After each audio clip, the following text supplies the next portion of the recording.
Hi hello ഒരുപാട് നാളായിട്ട് പോകണം എന്ന് ആഗ്രഹിച്ച സ്ഥലത്തേക്കാണ് കേട്ടോ ഞാനും ചേച്ചിയും കൂടി ഇന്ന് പോകുന്നത്. പാലക്കാട് ജില്ലയിലെ കൽപ്പാത്തി ഗ്രാമത്തിലേക്കാണ് ഇന്ന് ഞങ്ങളുടെ യാത്ര. ഉച്ചയാവുന്ന സമയത്താണ് നമ്മൾ കൽപ്പാത്തിയിലെത്തിയത്. അവിടുന്ന് ഭക്ഷണം കഴിച്ചതിന് ശേഷമാണ് നമ്മൾ ആ ഗ്രാമത്തിലേക്ക് യാത്ര തുടർന്നത് കേട്ടോ. അവിടെ ഒരുക്കങ്ങൾ നടന്നുകൊണ്ടിരിക്കുകയാണ്. തുലാമാസത്തിൽ 28, 29, 30 ദിവസങ്ങളിലാണ് ഈ രഥോത്സവം അരങ്ങേറുന്നത്. അവിടുത്തെ ഫേമസ് ആയിട്ടുള്ള വിശ്വനാഥ ടെമ്പിളിലാണ് ഈ പരിപാടികളെല്ലാം ഉണ്ടാകുന്നത് കേട്ടോ.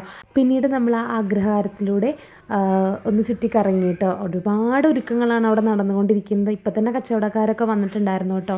വളരെ വില കുറവിലായിട്ട് എനിക്ക് തോന്നിയ സാധനങ്ങളെല്ലാം നമ്മുടെ പൂരപ്പറമ്പിൽ വരുന്നതിനേക്കാളും കുറവായിട്ടാണ് എനിക്ക് അവിടെ ഫീൽ ചെയ്തത് കേട്ടോ. അങ്ങനെ അവിടെ നിന്ന് ഒരു മാലയൊക്കെ വാങ്ങിച്ചു. അങ്ങനെ ഐസ്ക്രീമൊക്കെ കഴിച്ചിട്ടാണ് ഞങ്ങളിങ്ങനെ നടന്നുകൊണ്ടിരിക്കുകയാണ്. ഒരുപാട് ഫോട്ടോസും കാര്യങ്ങളൊക്കെ എടുത്തിട്ടുണ്ട് കേട്ടോ.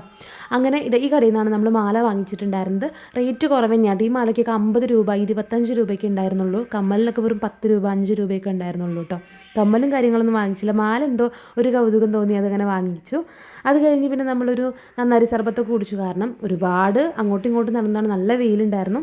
അങ്ങനെ അതൊക്കെ കഴിഞ്ഞ് ഞങ്ങൾ തിരിച്ച് വീട്ടിലേക്ക് തന്നെ പോരുമായിരുന്നു കേട്ടോ. ചുറ്റിക്കറങ്ങിയതിന് ശേഷം അപ്പോൾ വരുന്ന വഴിക്ക് നമ്മൾ റോഡ് സൈഡിൽ നിർത്തി ഒരു ഇളനീർ വെള്ളവും അതുപോലെ തന്നെ മാങ്ങുപ്പിലിട്ടത് കഴിച്ചു. അങ്ങനെ പട്ടാമ്പി വന്നപ്പോൾ വൻ വില കുറവിൽ സാധനങ്ങളൊക്കെ ഉണ്ടെന്നും പറഞ്ഞ് അങ്ങോട്ട് കയറിയതാണ്. അവിടെ കയറിയപ്പോൾ കുറച്ച് സാധനങ്ങളൊക്കെ അവിടെ നിന്ന് എടുത്ത് അത് കഴിഞ്ഞ് ഞങ്ങൾ തിരിച്ച് കൂറ്റനാട് വന്ന സമയത്ത് അവിടെയും വില കുറവിൽ എന്തോ സാധനങ്ങൾ കണ്ടു. അങ്ങനെ അവിടെയും കയറിയിട്ട് ഡിച്ചുമുളക് 1-2 സാധനങ്ങളൊക്കെ എടുത്തു കേട്ടോ. അങ്ങനെ വീട്ടിലേക്ക് നമ്മൾ എത്തി. അപ്പോൾ വീഡിയോ ഇഷ്ടപ്പെട്ട് കഴിഞ്ഞാൽ ലൈക്ക് ചെയ്യുക, ഷെയർ ചെയ്യുക, സബ്സ്ക്രൈബ് ചെയ്യുക.